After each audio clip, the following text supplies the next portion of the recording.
So I'm going to pause there. I'm going to turn it over, see if we have any questions. I think Dina may be leading some of those efforts and seeing if we have anything going on. And if we do, I'll take those. And if not, we'll wrap up. I'd like to provide some more information and context for the membership question, as well as whether or not there's an additional cost associated with First Forward. So if you have a question whether or not your institution is an institutional member, as Sarah mentioned, we can help provide you with that information and looking in our system. We can also check if you are a professional member or if someone at your institution who would serve as the primary contact is a professional member. And so to become a NASPA institutional member, there is a cost associated. There is also a cost associated in becoming a professional affiliate. The nice thing about becoming a professional affiliate is that comes at a very reduced rate compared to a non-affiliate. So there are benefits there. There are also many member benefits beyond the eligibility to First Forward. And we can share, or rather, I can provide a link to the NASPA membership in the chat function so you can check out all of the member benefits. But to be clear, you must be a NASPA member. The primary contact must be a professional member. There is no additional registration cost for First Forward, but there is a cost associated with travel to the First Forward pre-conference workshop. There would be cost associated if you and the folks that travel to the pre-conference workshop decide to stay for the First Generation Student Success Conference. There's registration costs associated there. As Sarah mentioned, as part of the First Forward institutions, there would be a stipend allotted to the institution, which can support travel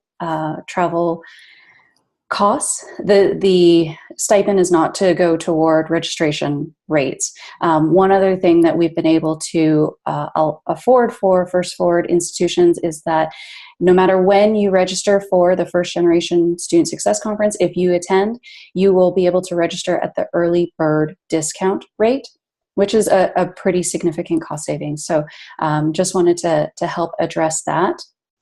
And there was a question surrounding how many institutions would be accepted into the first cohort. So Sarah, do you want to address that?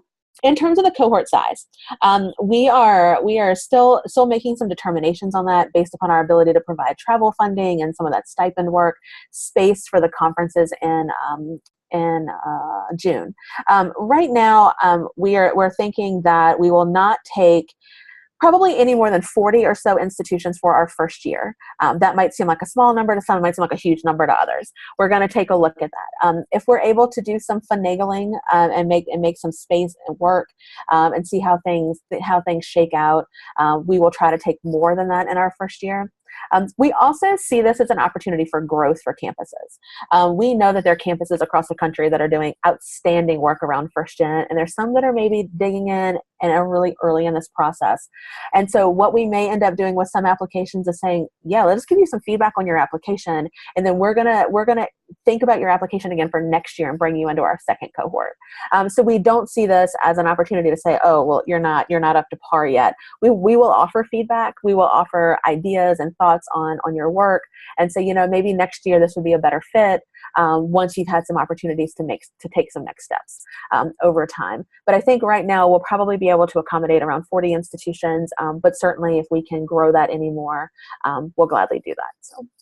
That's great. Thanks, Sarah. There's another question asking about the timing of when Part 1 should be submitted once folks know who is ready to commit to it from their institution.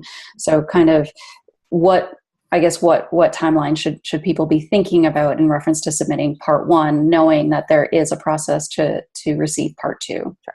My advice there would be go ahead and submit Part 1 as soon as you can. As soon as you know what at all that your senior leadership's like, yeah, we want to give this thing a shot. Go ahead and submit, because we need to then do our quick verification and get you the bulkier part of the application. We want you to have as much time with that bulkier part as possible. I don't think for most folks it's a huge lift, but it's going to take you a little time to look at the opportunities. We want this program to be rigorous and to be truly a recognition appreciation for your work.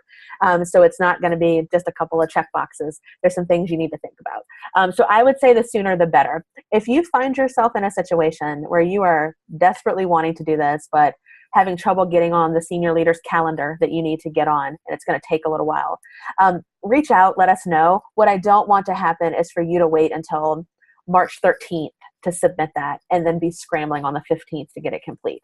We would rather go ahead and have your materials in for part 1 and get you part 2 so you have ample time to work on it. That's far more important to us. So happy to chat with anyone about that that's having issues in that way too. Sure, and I think there's some nuance to that conversation. But one, I think, additional nuance that I want to bring up is what we would love to see in applications is cross-campus collaboration. We've had some folks say, I work over here in student affairs. There's a faculty member in biology that's doing great work, and there's a person in our TRIO programs area. We would love to see all of you come together and submit an application. So, of course, the primary contact does not have to be the person that's doing this work all the time. It can be a team of people. The only reason that we are limiting a little bit the workshop in June is simply for space. This could potentially be upwards of 150 people in a space, and so we want to make sure that we have time to get to know everyone, to work in your small groups, sending representatives for that. Outside of that day, your entire team, as many people as you would like, are welcome to register to come to the conference, to participate in the monthly cohort calls, to participate in watching live briefings or hosting events, to engage in the work however you see fit. We want as many people as possible to be engaged in some way. So I don't think there's a real cap in nature in terms of what's happening on your campus. We're just asking for a little bit smaller numbers in terms of the workshop, and we'll do our best to accommodate needs as we can. If you say, I really need to bring this 4th person, we'll see what we can do to accommodate your space for that once we have selections done. So does that help a little bit, Dina? Yeah, thank you for sharing that. The other thing that has been touched on is, you mentioned that we're going to start we hope to notify folks early April about institution selection. Where can folks find this information? How will they be notified? I think sharing some of that would be helpful. Sure. We will reach out to your primary contact in your application. So any additional conversations with folks from First Forward will come back to the person you listed as the primary contact. That's also the reason for us with having a primary contact is that if you end up having 10 or 15 people engaged in this in some way, it's going to be hard for us to communicate with everyone. So having that one person in that conversation will be really, really important. From there, once you're selected and we know that you're going to participate in the program, that's when we'll begin the outreach to your campus leadership with a letter, and we'll make sure that you all know when we do those types of things. Sending your packet of materials, getting you your logo, really getting you kind of pulled into the program.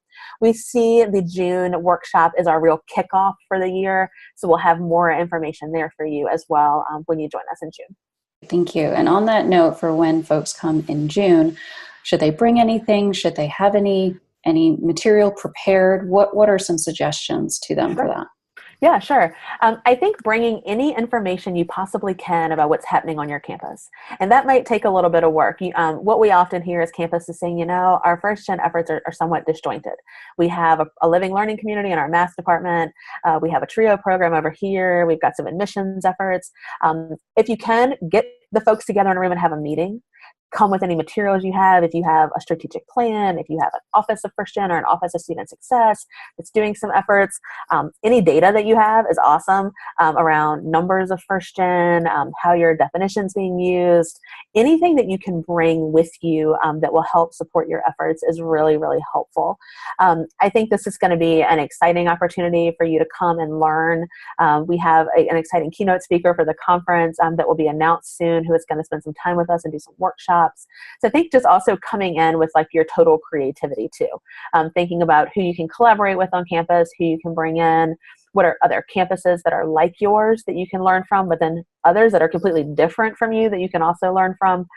So lots of different options there. But I think any kind of data, any kind of information, understanding of what's happening in your campus community. The other thing that I would also suggest is if you have an opportunity, depending upon your campus structure, to talk with your senior leaders to say, what does First Gen look like for you in the next 2 years, 5 years, 10 years on our campus. And coming with that in mind, then maybe it will help you align your goals a little bit more toward institutional priorities.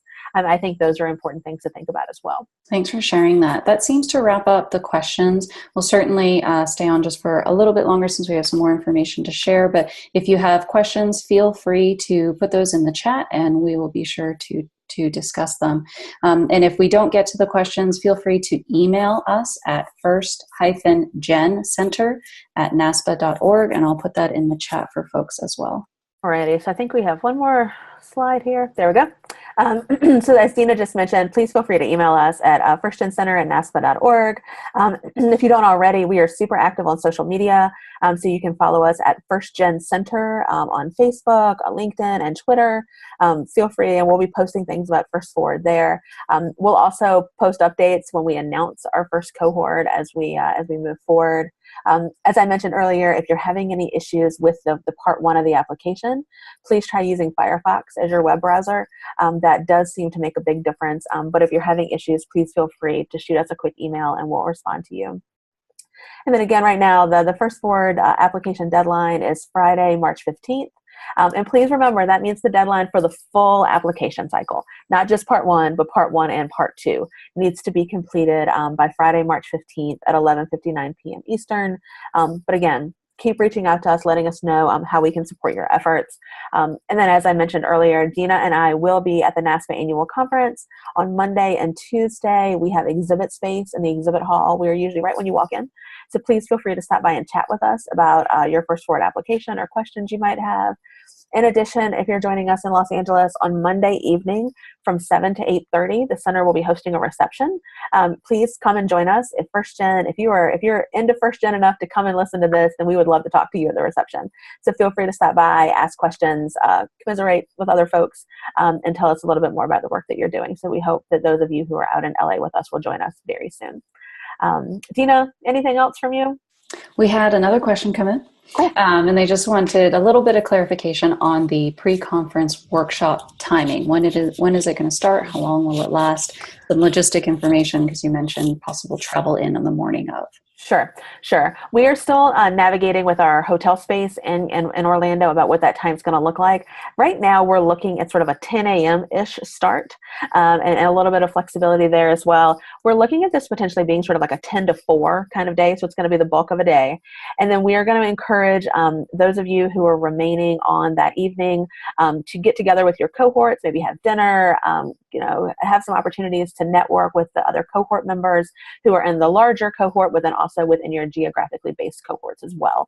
But it will be the majority of a day. We've contemplated starting around 10 a.m. and I think we will likely move forward with that because there are some really good early flights into Orlando. Then if that can cut off an extra hotel night or something for folks, we would definitely want to make that happen. So I think that's our current plan, but we will have that ironed out when the information goes out with acceptances. And if we can get it out sooner than that, we will.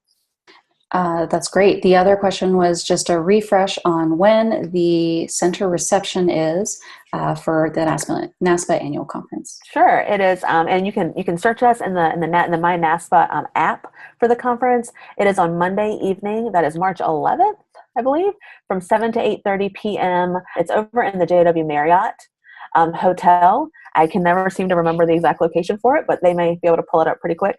But it's from 7 to 8:30 p.m. on Monday evening. In the app, you will see that it is a joint reception between the center and the socioeconomic and class issues knowledge community. We do a joint reception together each year.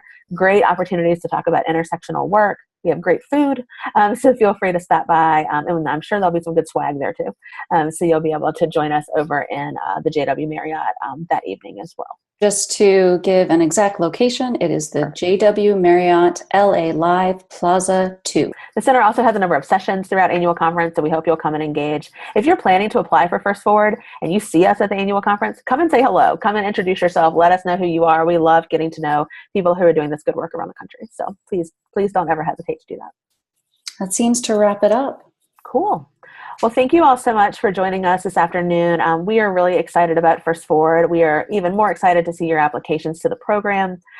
Happy to chat through any questions that you might have in terms of this work, and we'll do our due diligence and doing review and getting information back out to your campuses as soon as possible. But thanks again for spending some time this afternoon with us, and we look forward to hopefully seeing you at annual conference, seeing you in June for the First Forward program, and wish you all the best in your first generation efforts for the rest of the semester.